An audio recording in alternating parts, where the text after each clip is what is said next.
नमस्कार मित्रांनो, जय महाराष्ट्र।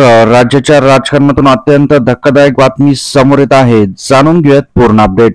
तत्पूर्वी चॅनलला नवीन असाल तर चॅनलला सबस्क्राइब करा आणि बेल आयकॉन नक्की प्रेस करा।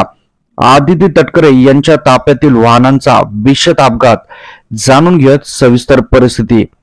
मंत्री आदिती तटकरे यांच्या ताफ्यातील गाडीचा भीषण अपघात झाल्याची माहिती समोर येत आहे। नांदेड शहरातील आसाना बायपास परिसरात गाडी डिवायडरच्या खड्ड्यामध्ये उतरली। या गाडीत राष्ट्रवादी युवक काँग्रेसचे प्रदेश कार्यकारिणीतील पदाधिकारी असल्याची देखील माहिती होती।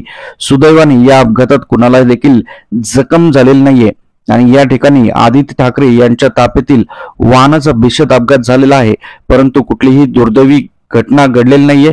यातील सर्व पदाधिकारी देखील सुरक्षित आहेत। सुदैवाने यात कोणालाही दुखापत झालेली नाहीये। गाडी डिवायडरच्या खड्ड्यामध्ये उतरली, त्यामुळे हा मोठा अपघात झालेला आहे, अशा प्रकारची माहिती आपल्यापर्यंत येत आहे।